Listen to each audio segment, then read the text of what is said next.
Assalamualaikum warahmatullahi wabarakatuh. Kita mulai topik hari ini tentang hukum acara peradilan pajak, yaitu definisi hukum acara peradilan pajak adalah substansi hukum pajak yang digunakan oleh wajib pajak, kuasa hukum wajib pajak, pejabat pajak, dan hakim ketika menghadapi sengketa pajak pada pengadilan pajak dan Mahkamah Agung.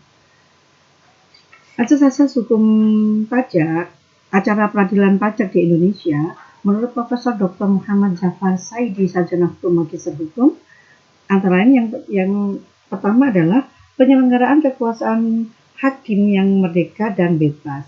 Asas ini mengandung arti bahwa pengadilan pajak sebagai pengadilan khusus dalam lingkungan peradilan pajak usaha tidak boleh ada campur tangan kekuasaan, baik dari eksekutif, legislatif maupun yudikatif, yang secara langsung maupun tidak langsung berkehendak untuk mempengaruhi dalam pengadilan putusan atas suatu sengketa pajak, kecuali sebagaimana ditentukan dalam Undang-Undang Dasar Negara Republik Indonesia tahun 1945. Yang kedua, pengadilan sebagai instrumen terakhir untuk mendapatkan pelindungan hukum, di mana asas ini menempatkan pengadilan pajak sebagai ultimatum remedium karena merupakan pengadilan tingkat pertama dan terakhir dalam memeriksa dan memutuskan sengketa pajak. Yang ketiga, objektivitas, di mana azas ini mengandung makna bahwa keabsahan putusan pengadilan pajak bergantung pada hakim dan panitera yang memeriksa dan memutuskan sengketa pajak. Artinya, apabila kasus ini berhubungan dengan ada kaitannya dengan atau keterkaitan dengan hubungan darah, keluarga saudara atau semenda sampai derajat ketiga, atau hubungan suami istri meskipun telah bercerai dengan salah seorang hakim dan atau panitera, maka hakim dan panitera tersebut wajib mengundurkan diri. Yang keempat, peradilan sederhana, cepat, dan biaya ringan. Asas ini menghendaki bahwa pemeriksaan dan penyelesaian sengketa pajak dilakukan dengan acara yang efektif dan efisien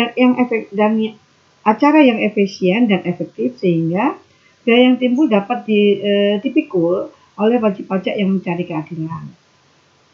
Kesatuan beracara dalam sengketa atau perkara yang sejenis, di mana asas ini bertujuan agar dalam beracara di pengadilan pajak sampai dengan Mahkamah Agung dapat menggunakan satu kesatuan hukum acara atau hukum acara peradilan pajak sehingga tidak menimbulkan dualisme hukum pajak.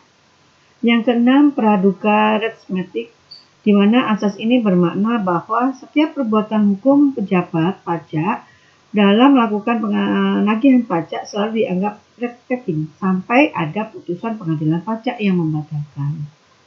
Yang ketujuh, pencegahan atau untuk tidak menunda penagihan pajak, di mana asas ini bertujuan bahwa pengajuan banding atau gugatan pada pengadilan pajak bukan merupakan hambatan untuk melakukan penagihan pajak. Yang kedelapan, nebis in idem, artinya bahwa sengketa pajak yang telah diajukan kepada lembaga keberatan atau pengadilan pajak tidak boleh diajukan kembali kepada lembaga keberatan atau pengadilan pajak yang sama. Yang kesembilan, sidang terbuka untuk umum.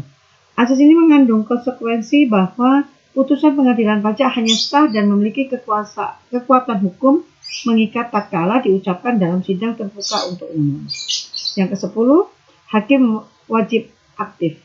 Artinya bahwa hakim harus berupaya memeriksa dan memutuskan sengketa pajak sebelum jangka waktu penyelesaiannya berakhir. 11. Kesamaan di hadapan lembaga peradilan. Asas ini bermakna bahwa hakim tidak boleh membeda-bedakan para pihak yang bersengketa karena memiliki kedudukan yang sama sehingga harus diperlakukan secara seimbang. Yang ke-12, satu saksi bukan saksi. Asas ini mengandung arti bahwa kesaksian seorang saksi tanpa didukung alat bukti lain itu tidak cukup untuk membuktikan suatu dalil yang harus dibuktikan.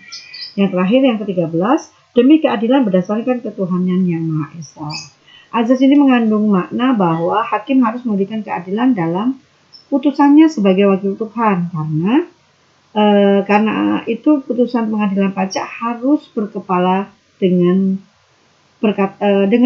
berkata-kata demi keadilan berdasarkan ketuhanan yang Maha Esa, sehingga mempunyai kekuatan eksekutorial.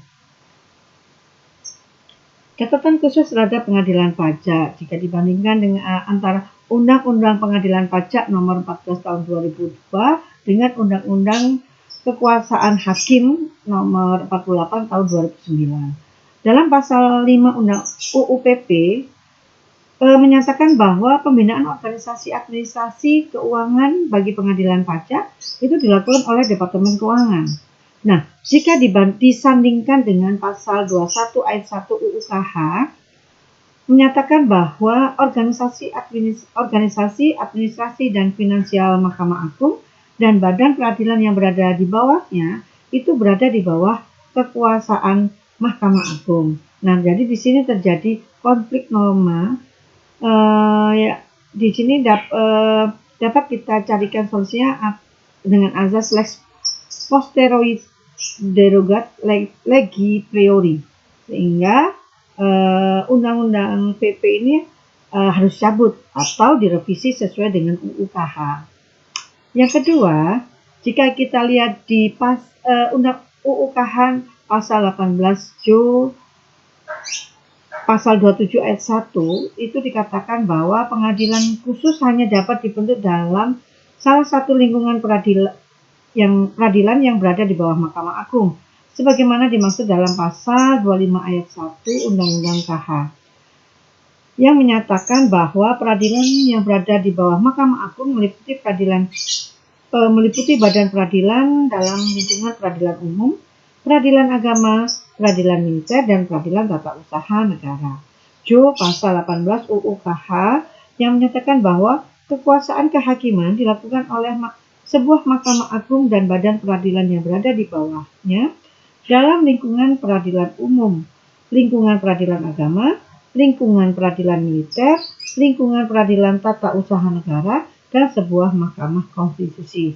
Nah, apabila dipersandingkan dengan UU PP, ternyata tidak ada sama sekali satupun pasal yang menentukan dan meletakkan UU PP berada pada salah satu peradilan dari keempat peradilan yang ada di bawah Mahkamah Agung, sehingga akan ada potensi judicial review ke Mahkamah Konstitusi apabila tidak dilakukan pencabutan UU PP dan diganti dengan UU yang disesuaikan dengan UU KH.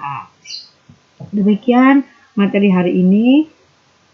Saya ucapkan wassalamualaikum warahmatullahi wabarakatuh.